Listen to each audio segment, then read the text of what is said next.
Organic Mela అని, ఈ go ఆధారిత వ్యవసాయం అని కానీ, సుభాష్ పాలేకర్ గారు రైతుల్ని ఇలా విషం లేకుండా పండించే వాళ్ళందరినీ ఒక సంఘటన చేసి ఎన్నో కార్యక్రమాలు చేస్తున్న శ్రీ జలగం కుమారస్వామి గారు, భారతీయ కిసాన్ సంఘ్ జాతీయ కార్యవర్గ సభ్యులు. ఇంత చైతన్యం రావడానికి ఎవరో ఒకరు నిలబడాలి. ఇలాంటి కార్యక్రమాలు విత్తనం పండుగ, అలాగే ఇలా రైతులు పండించినవన్నీ కూడా ఒక వేదిక పెట్టి ఎన్నో కార్యక్రమాలు చేశారు కుమారస్వామి గారు. ఆయన మాట్లాడాల్సిందిగా కోరుతున్నాం. అందరికీ నమస్కారం. సరే, అందరం కూడా గట్టిగా మళ్ళీ మా ఇంటికి వెళ్తే మేము చేసే విధంగా జైకారం చేద్దాం. గోమాతకి, గోమాతకి. చాలా మంది చేయొద్దని కూడా చాలా ఫీల్ అవుతున్నారు. పర్వాలేదు, చేయొద్దే కాదు, వ్యాయామం మీద కూడా మన శరీరానికి లాభమే, గోమాతకే లాభం వల్ల ఏం చేసినా మనకే లాభం. అది అర్థం కావట్లేదు అందరికీ.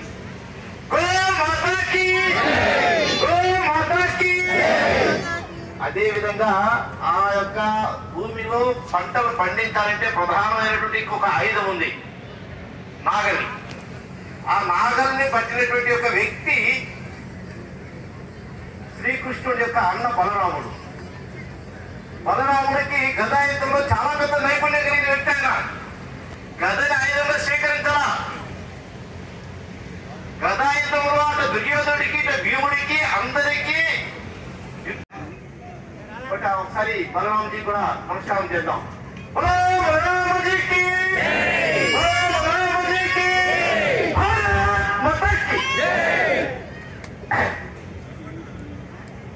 అందరికీ నమస్కారం తెలియజేయడం కోసమే ముందుగా ఆ యొక్క జయకారం చేశాం. ఇంత పెద్ద కార్యక్రమం జరుగుతుంది. ఇక ఇంత పెద్ద కార్యక్రమం జరుగుతుంది అంటే ఎందుకు జరుగుతున్నారు? వ్యవసాయం చేసేటువంటి వాళ్ళకి ఇలాంటి వ్యవసాయాన్ని మీరు చెయ్యండి అని చెప్పడానికి, తినేటువంటి వాళ్ళకి ఇలాంటి తినండి అని చెప్పడానికి, వ్యాపారం చేస్తున్న వాళ్ళకి ఇలాంటి వ్యాపారమే చెయ్యండి అని చెప్పడానికి, ఎవరైతే చేతి వృత్తుల్ని మర్చిపోతున్నారో చేతి వృత్తుల్ని మర్చిపోకండి, దానికి డిమాండ్ రాబోతున్నది అని చెప్పడానికి, రాబో కొద్ది రోజుల్లోనే మళ్ళీ మట్టి పాత్రలకు అందరూ పరిగెత్తు వెళ్తారు. ఒక కోవిడ్ వస్తేనే ఎంత జాగ్రత్త పడిపోయినా అనేక విషయాలు ఇంట్లో మారిపోయినాయి. అయితే ఒక 11 సంవత్సరాలు అయిపోయింది కదా, మళ్ళీ మారిపోయి నిదానంగా పేరు పట్టుకు వెళ్ళిపోతున్నారు. అట్లా కాదు, ప్రమాదం వచ్చినప్పుడు మనం పక్కకి వెళ్ళటం కాదు. ప్రమాదం రాకముడిపే మన యొక్క తాతలు తండ్రులు ఏ రకంగా జీవించారో అలాంటి జీవనం కావాలి. మరొక్కసారి మన అందరం కూడా డొక్కా సీతమ్మలాగా తయారు కావాలి అని చెప్పడానికి మాత్రమే ఇంత పెద్ద కార్యక్రమాన్ని ఇప్పుడున్నటువంటి ఈ పనిలో పనిచేస్తున్నటువంటి, ఇక్కడ లోకల్ గా పనిచేస్తున్నటువంటి చలపతిరావు గారు కావచ్చు, సత్యనారాయణ గారు కావచ్చు, లేకపోతే మన యొక్క రత్నం గారు కావచ్చు, వర్మ గారు కావచ్చు, ఇలాంటి అనేక మంది, అప్పాజీ గారు కావచ్చు, ఇలా చాలా మంది ఉన్నారు. వీళ్ళందరూ శ్రమ పడుతున్నారు కాబట్టి మనకి ఈ మాత్రం చూడటానికి ఒక అవకాశం దొరికింది. ఇక్కడ వాళ్ళు శ్రమ పడలేదు అనుకోండి, అయితే వాళ్ళు కూడా వాళ్ళ కోసము వాళ్ళు శ్రమ పడుతున్నారు అనిపిస్తున్నారు. ఎందుకని అందరిలాగా మనం కాకూడదు. మనము కూడా డొక్కా సీతమ్మలాగా ఈరోజు 100 సంవత్సరాల తర్వాత చనిపోయిన తర్వాత కూడా ఈ రోజుకి డొక్కా సీతమ్మ అని ఎందుకు అనుకుంటున్నారు? కాబట్టి మానవ జన్మని సార్థకత చేసుకుంది కాబట్టి ఆవిడ ఈ రోజుకి డొక్కా సీతమ్మ గారు అంటున్నారు. డొక్కా సీతమ్మ గారిలో ఉన్నటువంటి విశేషం ఏమిటి? ఇవాళ చాలా మంది భోజనాలు పెడుతున్నారు కదా, కాబట్టి ఆవిడ పేరు ఎందుకు చెప్పుకోవాలి అంటే, ఆవిడ ఎప్పుడు కూడా నేను పెడుతున్నాను అని ఏ రోజు కూడా కళలో కూడా అనుకోలేమే. ఏదో వాళ్ళు నా దగ్గర పెట్టిస్తున్నాను, ఆ పరమాత్ముడు నా ద్వారా పెట్టిస్తున్నాడు, అంత తప్ప నేను పెట్టలేదు. నేనే పదం తీసేసింది కాబట్టి ఈ రోజుకి డొక్కా సీతమ్మ గారి యొక్క పేరుని మనము తెలుసుకుంటూనే ఉన్నాము. రాబోయే రోజులు మన మనవడు కూడా వాళ్ళే ఆయన పేరు ఆవిడ పేరే చెప్పాలి. కాబట్టి ఆ రకంగా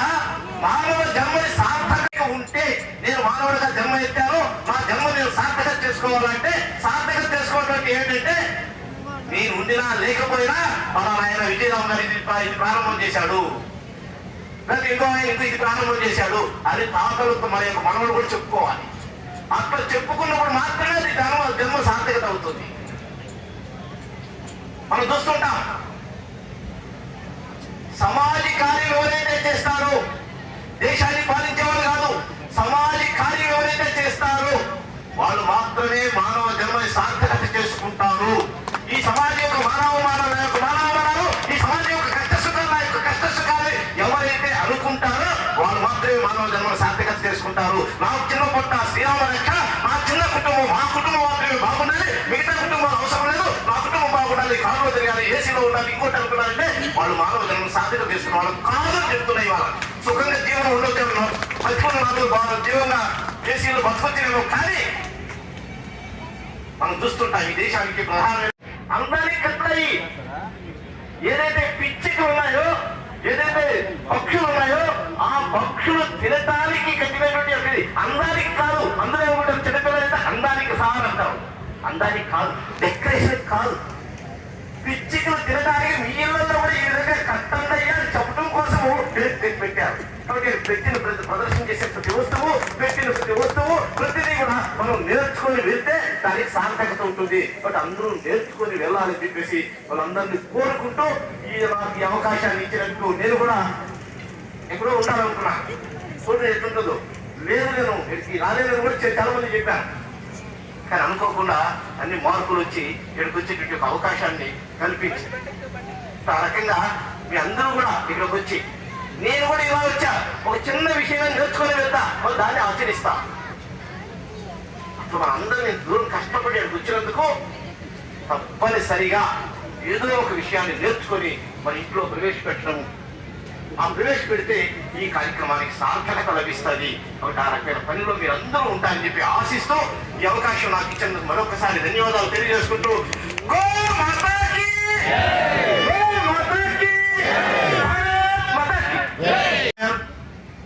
ఇవాళ వాళ్ళ గురించి ఎవరు తెలుసుకోవాలి.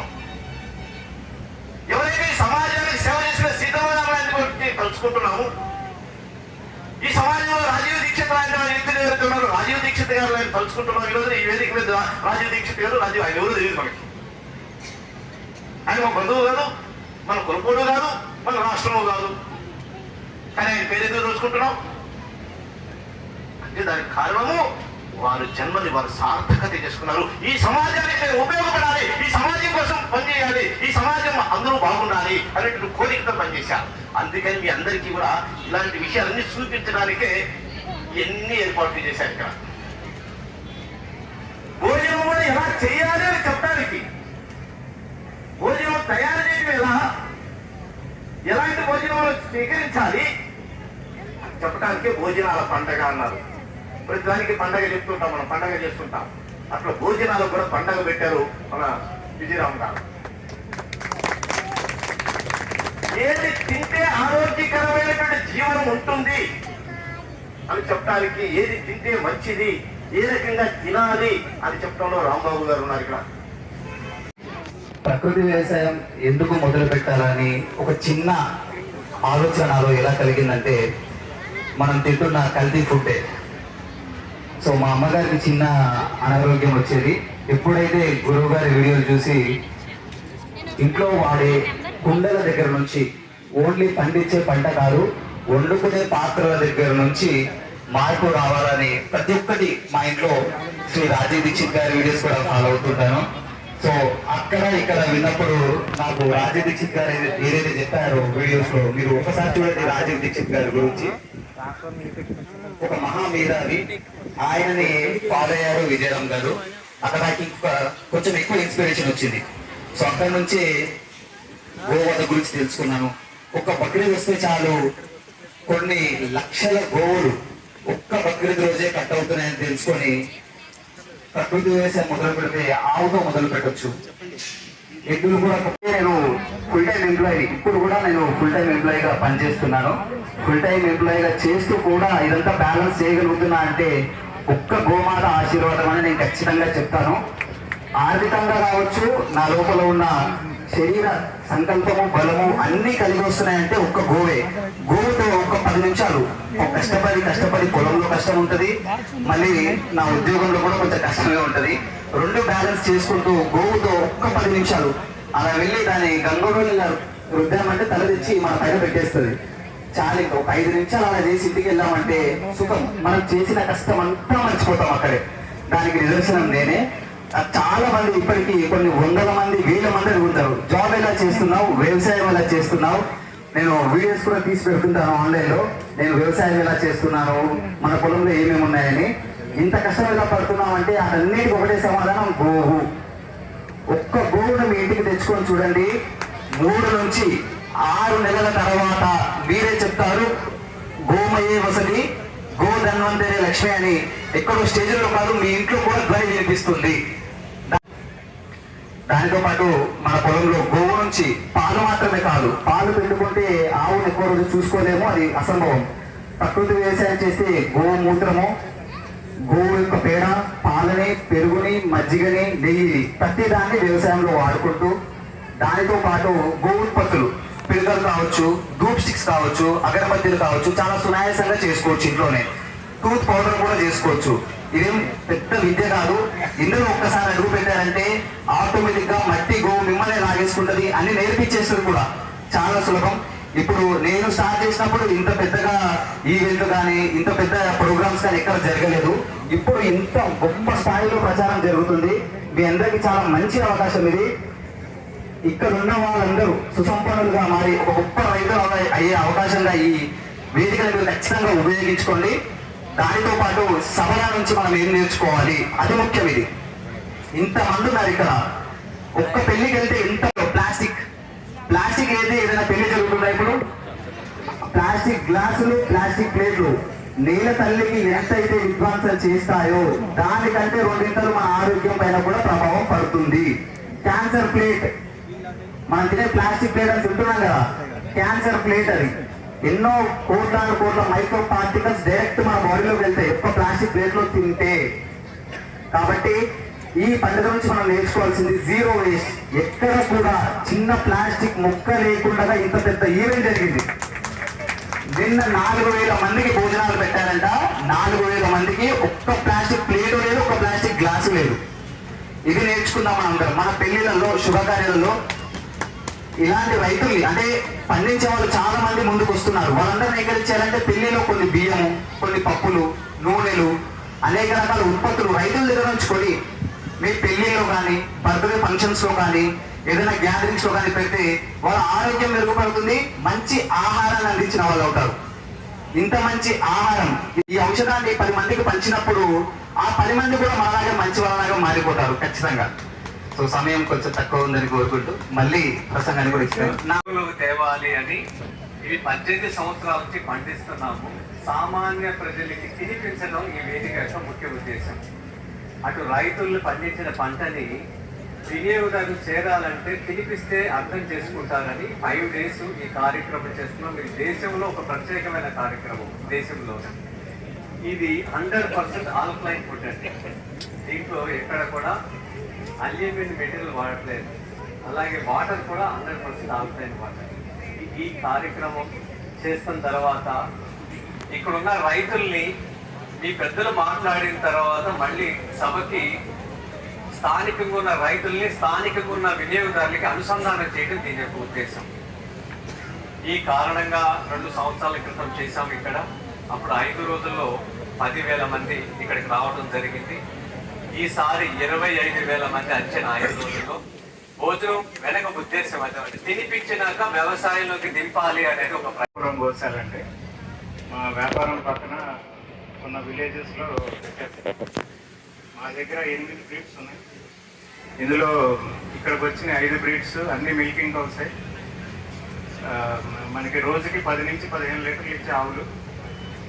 ఈ మిల్కింగ్ కౌస్ని రైతుల దగ్గరికి చేర్చాలని మా ఈ ప్రయత్నం.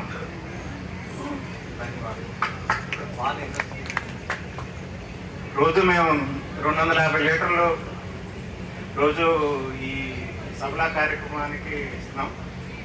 50 లీటర్లు ఘీ కూడా ఇచ్చాం.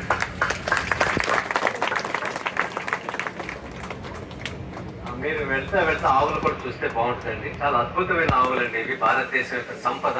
మరి వీళ్ళందరూ కలయిక బట్టి ఇదంతా జరుగుతుందండి. అలాగే దీనికి అంతా మూలం చలపతి గారండి. మీరు 2 నిమిషాలు. సఫల భోజనాల పండుగ రెండోసారి చేస్తున్నాము. 2024లో చేసాము. దీని ప్రధాన ఉద్దేశం ఏంటంటే రైతులకి వినియోగదారులకి మధ్య అనుసంధానం కుదర్చడం, మన సహజంగా పండించిన ఆహారాన్ని ప్రజలకు అందజేసి దాని ఆరోగ్యాన్ని మెరుగుపరిచేందుకు కృషి చేయటం అనమాట. ఈసారి సభల సమగ్రంగా చేసాము. ఆహారము, ఆరోగ్యము, ఆవాసము, ఉపాధి అనే 4 అంశాల మీద ప్రత్యేకించి శ్రద్ధ తీసుకొని చేశాము. అలాగే ఈ సభలో ఏం చేస్తుందంటే ఎవరైనా రైతులు కూడా గ్రామాల నుంచి ముందుకు వస్తే వారికి కూడా సహకారం అందించడానికి ఒక ప్రణాళిక తయారు చేశాము. అది కూడా గురువు గారు ప్రకటించారు. ఈ మంచి కార్యక్రమానికి వచ్చిన పెద్దలందరికీ నమస్కారం. సెలవు తీసుకుంటాం. మామిడి మీద సభకు నమస్కారం. నేను కూడా ముందుగా ఏంటంటే పురుగు మందుల వ్యవసాయంలోనే మామిడి తోటలు బాగా పండించడానికి చూసామండి.